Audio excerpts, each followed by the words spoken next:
ಅಧ್ಯಾಯ 14.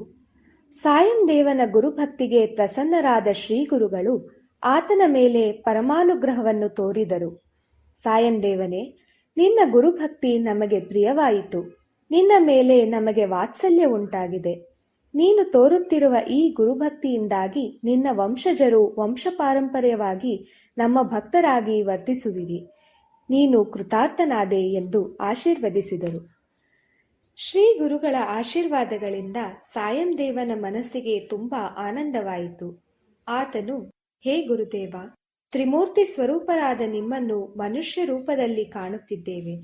ತಮ್ಮಲ್ಲಿ ಒಂದು ಪ್ರಾರ್ಥನೆ ಇದೆ.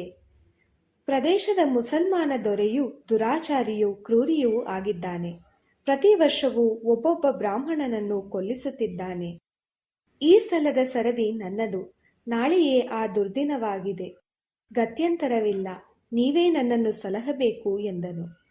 ಶ್ರೀಗುರುಗಳು ಆತನ ತಲೆಯ ಮೇಲೆ ತಮ್ಮ ಹಸ್ತವನ್ನಿಟ್ಟು ಅಭಯವನ್ನು ನೀಡುತ್ತಾ, ನೀನು ಯಾವ ಚಿಂತೆಯೂ ಇಲ್ಲದೆ ಅಲ್ಲಿಗೆ ಹೋಗು. ನಿನ್ನ ವಂಶದಲ್ಲಿ ಸಿರಿ ನೆಲೆಸುತ್ತದೆ. ನೀನು ಇಲ್ಲಿಗೆ ಬರುವವರೆಗೆ ನಾವು ಇಲ್ಲೇ ಇರುತ್ತೇವೆ ಎಂದರು. ಸಾಯಂ ದೇವನು ಗುರುಸ್ಮರಣೆ ಮಾಡುತ್ತಾ ರಾಜನಲ್ಲಿ ಹೋಗಿ ಅವನ ಎದುರಿಗೆ ನಿಂತನು. ಆಗೊಂದು ಆಶ್ಚರ್ಯಕರ ಘಟನೆಯು ನಡೆಯಿತು. ರಾಜನಿಗೆ ಇದ್ದಕ್ಕಿದ್ದಂತೆಯೇ ತಲೆ ಸುತ್ತಿದಂತಾಗಿ ಒಳಗೆ ಹೋದನು. ಕ್ಷಣಾರ್ಧದಲ್ಲಿ ಅವನ ಮೈಯೆಲ್ಲ ಉರಿ ಉಂಟಾಯಿತು. ಅಯ್ಯೋ, ಈ ಉರಿಯನ್ನು ಸಹಿಸಲಾರೆ. ಒಬ್ಬ ಬ್ರಾಹ್ಮಣನಿಂದ ನನಗೆ ತೊಂದರೆಯಾಗಿದೆ ಎಂದು ನೆಲದ ಮೇಲೆ ಹೊರಳಾಡಿತೊಡಗಿದನು. ರಾಜನು ಸಾಯಂ ದೇವನ ಮುಂದೆ ಬಂದು, ನನ್ನನ್ನು ಕ್ಷಮಿಸಿ, ನೀವು ಬೇಗ ಇಲ್ಲಿಂದ ಹೊರಡಿ. ಇನ್ನೊಂದು ಕ್ಷಣ ನೀವು ಇಲ್ಲಿದ್ದರೆ ಪ್ರಾಣವೇ ಹೋಗುತ್ತದೆ ಎಂದು ಹೇಳಿ ಸನ್ಮಾನ ಮಾಡಿ ಆತನಿಂದ ಬೀಳ್ಕೊಟ್ಟನು. ಸಾಯಂ ದೇವನು ಶ್ರೀಗುರುಗಳ ಬಳಿಗೆ ಬಂದನು. ಗುರುದೇವನಿಗೆ ನಮಸ್ಕರಿಸಿ ನಡೆದ ಸಂಗತಿಯನ್ನು ತಿಳಿಸಿದನು. ಶ್ರೀಗುರುಗಳು ಆತನನ್ನು ಆಶೀರ್ವದಿಸಿದರು. ನಂತರ ಶ್ರೀಗುರುಗಳು ವೈದ್ಯನಾಥ ಕ್ಷೇತ್ರಕ್ಕೆ ಹೊರಟರು. ಭಕ್ತವೃಂದದವರಿಗೆ ಶ್ರೀಗಳ ಅಗಲಿಕೆಯ ನೆನಪು ದುಃಖ ತರಿಸಿತು. ಸಾಯಂ ದೇವನಂತೂ ಬಹುವಾಗಿ ದುಃಖಿಸಿದನು. ಕಡೆಗೆ ತಾನೂ ಸಹ ಶ್ರೀಗುರುಗಳೊಂದಿಗೆ ಹೊರಡುವ ತೀರ್ಮಾನ ಮಾಡಿದನು. ಆದರೆ ಗುರುಗಳ ಮನಸ್ಸೇ ಬೇರೆಯಾಗಿದ್ದಿತು.